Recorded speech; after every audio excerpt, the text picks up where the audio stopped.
I want to begin my talk today by asking you a question, and I encourage you to participate so that you can hopefully get as much out of my talk today as possible.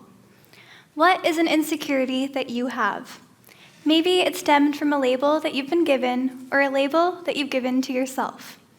How does this insecurity make you feel? How are you speaking to yourself because of it? Are you belittling yourself? How are you starting your day?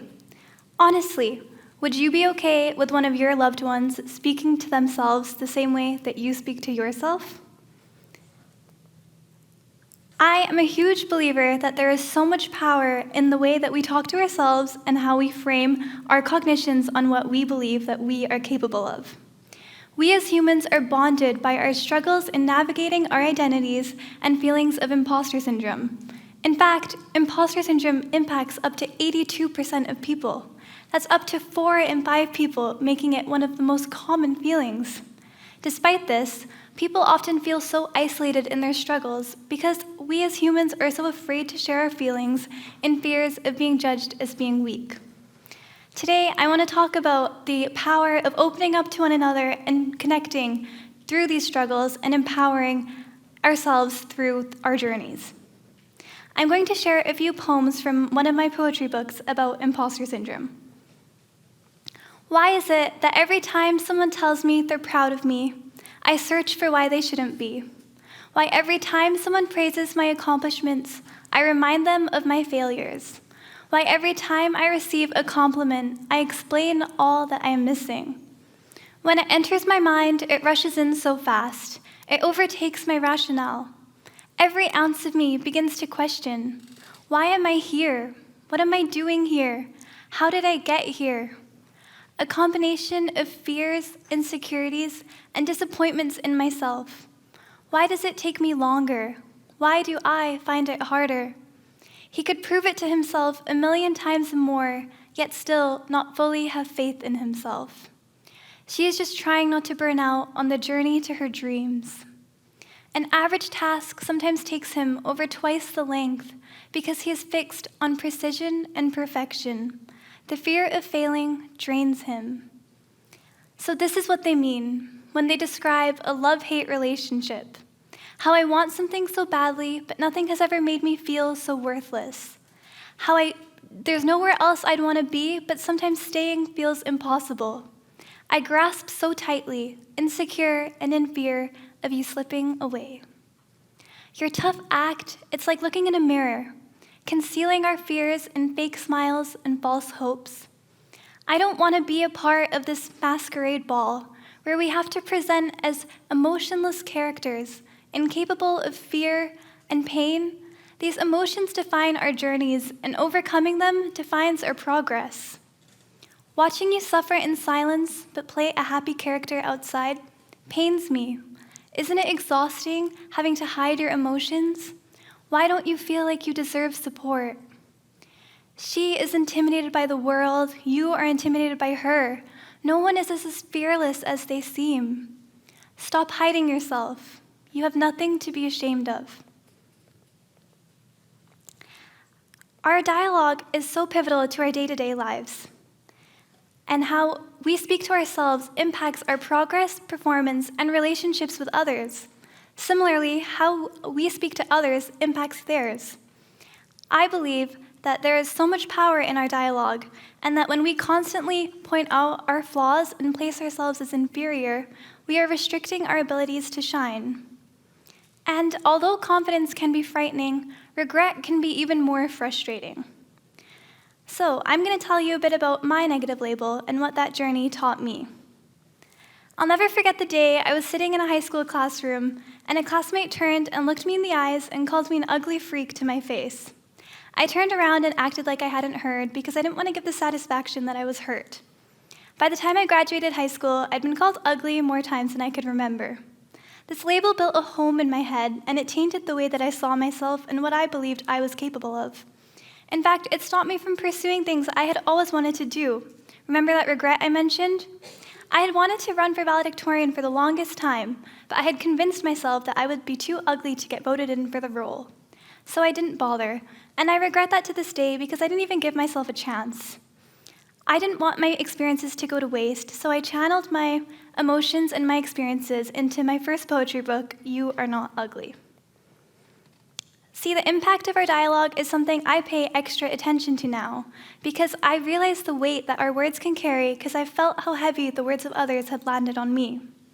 But words have given me so much strength too. I'm so fortunate to have grown up in a family full of love and support. My parents and my beautiful sister Shika mean everything to me, and the unconditional love and support that they have given me, and the love from my close friends, has given me so much strength and empowerment. Despite all of this, though, the word ugly did still taint my mind, and it became a breeding insecurity because I hadn't properly dealt with it. And it stopped me from pursuing things that I should have pursued, and it affected the way I looked at myself. I would constantly point out the flaws in the mirror that others had been so quick to point out for me. But eventually, I decided I'd had enough. I wanted to take back my identity, and I decided that I could retrain my brain to see my strengths and use those to give myself confidence. Even if I wasn't able to find that confidence in my appearance, I would find it in my heart. I knew I loved people, and I loved to bring joy to others, and I worked so hard, and I wanted to use those strengths to bring me confidence in the meantime. So now I want you to think about yourself, and I want you to think about some of your positive qualities. I know that it can be hard to listen to praise, let alone praise yourself, but I want you to reflect on this, because if we can be so quick to put ourselves down, we need to also be able to bring ourselves up. So, are you kind, hardworking, loving? What do you bring to your relationships? When do you shine the brightest? If you're here today, you must be a bit curious or open-minded. So I released my poetry book, You Are Not Ugly, and I'm going to share a few lines from that book. Such nasty words to describe another human, ugly freak, he calls her. Your 1 second word built up years of insecurities. It shattered the lens that she saw herself with. My heart cries for the younger me, the one who was scared to speak up in fear of drawing attention to her ugly face. The words didn't come out of your mouth, but you stood there silently as you watched me get torn to pieces. So in my mind, your actions were just as cruel. A product of our circumstances, we fight so hard to believe we are beautiful. Releasing my book was one of the most empowering and healing things for me. After so many years of the word ugly weighing me down, I had transformed it into a tool to empower myself and others. Readers resonated with my words and found comfort in them, and that was enough for me to begin to see my identity in a new way. It gave me newfound confidence, and my appearance became the least important part of myself. I began to see myself as being beautiful because I saw that my words were helping others and myself. I launched my nonprofit foundation the following summer, the You Are Not Ugly Foundation, to provide a platform for others to share their stories of resilience and to inspire one another. My self-esteem challenges transformed from appearance-based to capability-based the following year. I began medical school, and I can say with certainty that there is no other career that I would want to pursue because this has been such a lifelong dream of mine. But I can also say with certainty it has been the most humbling experience of my life. Within the first few weeks, I became a walking prototype for imposter syndrome. I was questioning how I had ended up there, constantly comparing myself to my intelligent peers and placing myself at the bottom. I thought it was just a matter of weeks before I would get kicked out, and I was questioning every aspect of the road that had led me there. This inspired my second poetry book, You Are So Worthy, to raise awareness for imposter syndrome. But although my story of imposter syndrome stemmed from medical school, it can impact anybody in any field of their life at any stage. And although we may all have imposter syndrome stemming from different areas, how it makes us feel is fairly similar. Imposter syndrome involves individuals feeling out of place in their environment. They believe that their perceived competence is false and that it's very undeserved.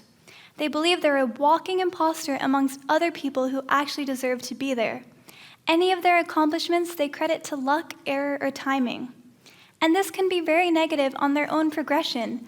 It stops them from taking up opportunities, applying for a promotion, and stepping into the spotlight because they're so afraid of drawing attention to themselves. They're afraid that if people pay extra attention, they're going to realize they don't actually deserve to be there. And this can have severe impacts on their psychological well-being as well. Imposter syndrome has been associated with depression, anxiety, post-traumatic stress disorder, and burnout. And similarly, because one another don't want to share their experiences of imposter syndrome due to fear of the stigmatization, people often feel alone in their experiences. So in a room full of people, maybe everyone's feeling these feelings of imposter syndrome, but no one's sharing them, so everyone feels like they're alone in their struggles. Our challenges with self-doubt, insecurities, and imposter syndrome may never completely cease to exist, but they do not need to define us. Instead of allowing these factors to consume us, we can use our dialogue to help empower ourselves and uplift others along the way. Working to overcome imposter syndrome comes down to reframing our minds to being receptive to praise, identifying our strengths, and not allowing insecurities to overcome the way that we see ourselves. Acknowledge your hard work accomplishments and give yourself credit for what you've done. We don't have to always point out our flaws, and we need to pay attention to some of the great things that we do on a day-to-day basis. And while you're still growing into accepting your worth, you can use the external praise from others to give you strength. Lots of times when we hear compliments from others, we brush them off and we don't pay too much attention. But use that feedback to help give you strength whilst you navigate your own journey. Can you recall the insecurity that you reflected on at the beginning of my talk today? How can you reframe that into becoming an opportunity for growth instead of a roadblock in your progress? How can you channel some of the positive traits that you reflected on to give yourself confidence whilst you navigate your other insecurities? Begin paying more attention to your dialogue towards yourself and to others, and I guarantee you will feel a difference in the way that you carry yourself and how you influence those around you. Thank you so much for listening to my TED Talk today. The little girl who was once scared to draw attention to herself would be stunned to see me on this stage today. I'm honored to have been given this platform, and I hope that you leave today feeling a bit more empowered on your journeys. I want to remind you once more that you're not alone on your journeys, and there is so much support out there in so many different forms, so never be afraid to reach out. Thank you.